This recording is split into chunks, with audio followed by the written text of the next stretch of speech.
தினமணி நேயர்களுக்கு வணக்கம். தமிழக முதலமைச்சர் திரு விஜய் அவர்களுடைய டெல்லி பயணம் அது நிகழ்த்தியிருக்கும் அல்லது நிகழ்த்த இருக்கும் மாற்றங்கள் குறித்த பதிவு இது.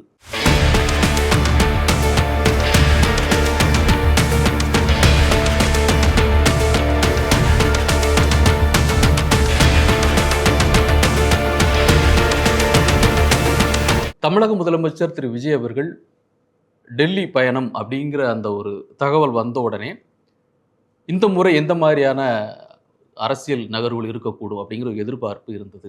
ஏன் அப்படின்னு சொன்னால், முதல் முறையாக அவர் முதலமைச்சராக பதவியேற்ற போது திரு பிரதமர் நரேந்திர மோடி அவர்களை சந்திக்க போகின்ற பொழுது அந்த சந்திப்புக்கு பிறகு சில விமர்சனங்கள் வைக்கப்பட்டது. அந்த விமர்சனங்கள் அப்படிங்கிறது வந்து சரியான அந்த ஒரு திட்டமிடலில் கூட அதிகாரிகள் தரப்பில் சரிவர செய்யலை அப்படிங்கிற மாதிரியான சில பார்வைகள்லாம் வைக்கப்படுது. சந்திப்பு நடந்தது, அவர் சில விஷயங்களை வலியுறுத்தினார்.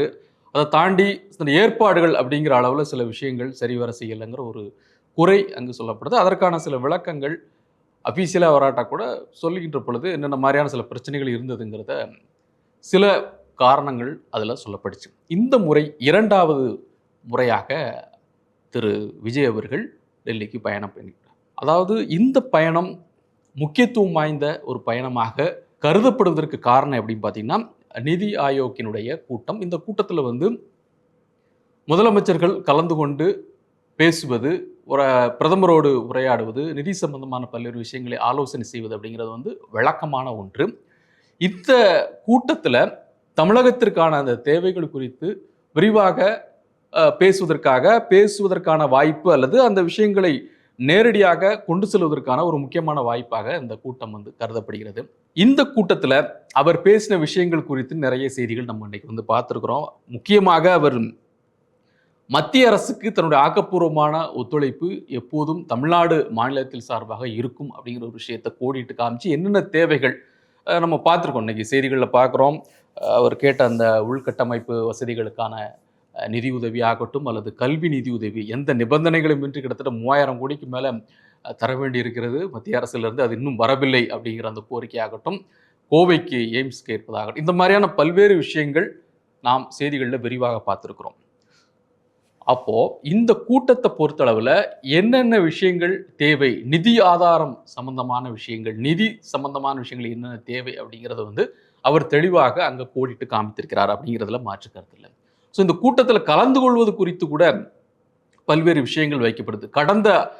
கடந்த திமுக ஆட்சியில் பார்த்தீங்கன்னா, அவர் திரு மு.க. ஸ்டாலின் அவர்கள் முதலமைச்சராக பொறுப்பேற்ற பிறகு ஒரு 3 கூட்டங்களை அவர் புறக்கணித்தார். முதலமைச்சர் அவர்கள் புறக்கணித்து கிட்டத்தட்ட 2025 நடந்த கூட்டத்தில் தான் அவர் வந்து பங்கேற்றார். இப்போ அதற்கு கூட விமர்சனங்கள் வைக்கப்படுது. இவ்வளவு நாள் நீங்கள் கலந்துகளே திடீர்னு இப்போ என்ன கலந்து கொள்கிறீர்கள் என்று அதற்கும் அரசு தரப்பில் அல்லது திமுக தரப்பில் விளக்கங்கள்லாம் தரப்படுது. ஆனால் இந்த ஆட்சி தமிழக வெற்றிக் கழகம் ஆட்சி அமைத்தவுடன் வரக்கூடிய ஒரு முதலாவது கூட்டம். இப்போ இந்த கூட்டத்தை அவர் நிச்சயமாக தவிர்க்க மாட்டார் அப்படிங்கிறது எல்லோருக்கும் தெரியும். தவிர்க்க மாட்டார் அப்படிங்கிறத விட இந்த அரசியல் காய் நகர்த்தல்களை திரு விஜய் எவ்வாறு செய்கின்றார் என்பதை ரொம்ப உன்னிப்பாக கவனிக்க வேண்டிய ஒன்றாக இருக்கிறது. பாஜக அரசுக்கு எதிராக இப்போ இந்த 1 மாத காலத்தை இந்த அரசு நிறைவு செய்கிறது. அதே நேரத்தில் பாஜகவுக்கு எதிரான வலிமையான எந்த கண்டன பதிவுகளையும் இந்த அரசு செய்யவில்லை அப்படிங்கிறத நம்ம கூர்மையாக கவனித்து பார்க்கணும். பல்வேறு பிரச்சனைகள் நடந்துகிட்டு இருக்குது நாட்டில். அந்த விஷயங்களுக்கெல்லாம் கூட சில வலியுறுத்தல்கள் அந்த மாதிரியாக சொல்லப்படுகிறதே தவிர அரசு சார்பில் அந்த கட்சியின் சார்பில் ஒரு கடுமையான கண்டனங்கள் அப்படிங்கிறது வந்து இதுவரைக்கும் இல்லை. இதில் என்ன தெளிவாகிறது அப்படின்னு சொன்னால், மத்திய அரசுடன் ஆளுகின்ற பாஜக அரசுடன் திரு விஜய் அவர்கள் இணக்கமான போக்கை கடைபிடிப்பதையே விரும்புகிறார் அப்படிங்கிறது வந்து ரொம்ப தெளிவாக இதில் தெரியுது.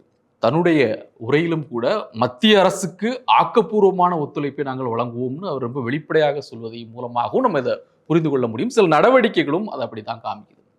சரி, இதை தாண்டி வேறு என்ன விஷயங்கள் அப்படின்னு பார்த்தீங்கன்னா, இந்த அரசிற்கு பாஜக வேறு எந்த வகையிலையாவது சில டிஸ்டர்பன்ஸ் சொல்லுவாங்க, அந்த மாதிரி ஏதாவது கொடுக்கறதா அப்படின்னு பார்த்தீங்கன்னா, இந்த நிமிடம் வரைக்கும் அந்த மாதிரியான இல்லை. ஏன்னா 1 மாதம் தான் ஆகுது அப்படிங்கிறது ஒரு விஷயம்.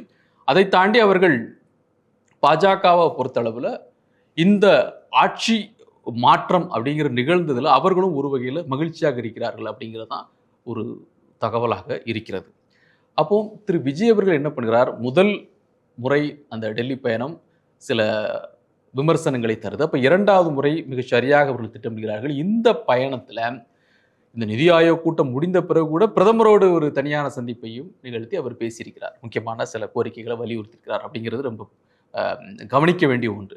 இரண்டாவது, இந்த பயணத்தில் போது கூட்டணி கட்சியினுடைய தலைவர்களாக இருக்கக்கூடிய சோனியா காந்தி அவர்களை, ராகுல் காந்தி அவர்களை சந்தித்து பேசியிருக்கிறார், டி ராஜா அவர்களை சந்தித்து பேசியிருக்கிறார். இந்த சந்திப்புகள் இந்த நிதி ஆயோக் கூட்டம் எப்படி ரொம்ப முக்கியமானதோ அதே போன்று அரசியல் பூர்வமாக இந்த சந்திப்புகள் மிக முக்கியத்துவம் வாய்ந்த ஒரு சந்திப்புகள். ஏன்னா கடந்த முறை விமர்சனத்துக்குள்ளானால கூடுதல் முக்கியத்துவம். இந்த சந்திப்பில் பல்வேறு விஷயங்கள் அலசி ஆராயப்பட்டிருக்கிறது அப்படிங்கிறது தான் நமக்கு கிடைக்கக்கூடிய தகவலாக இருக்கிறது. என்ன பல்வேறு விஷயங்கள் அப்படின்னு பார்த்தீங்கன்னா, நீங்கள் நினைவு இருக்கும், தாவேக்க அரசு அமையுமா அமையாதா அப்படிங்கிற ஒரு சூழல் இருந்த பொழுது அதற்கு முதல் ஒத்துழைப்பை வழங்கியது காங்கிரஸ் கட்சி.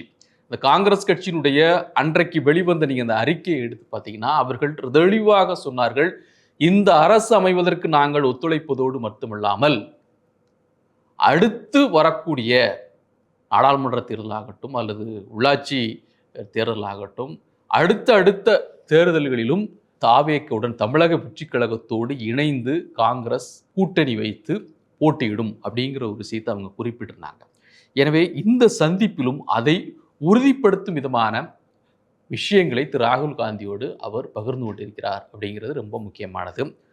இன்னும் சொல்லப்போனால் தன்னுடைய கட்சிக்கு முதலாக கிடைத்த அந்த மாநிலங்களவை உறுப்பினர் பதவியை காங்கிரசிற்கு விட்டு கொடுத்தது கூட ஒரு வகையில் பார்த்தா தன்னுடைய கட்சிக்கு முதல் முறையாக கிடைக்கக்கூடிய அதை எப்படி ஒரு கட்சி இன்னொரு கட்சிக்கு கொடுக்கும் என்ற விமர்சனம் வைக்கப்பட்டாலும் கூட அதிலும் கூட ஒரு முக்கியமான ஒரு அரசியல் நுணுக்கத்தோடு தான் இதை விஜய் கையாண்டிருக்கிறார் அப்படிங்கிற ஒரு பார்வை வைக்கப்படுகிறது.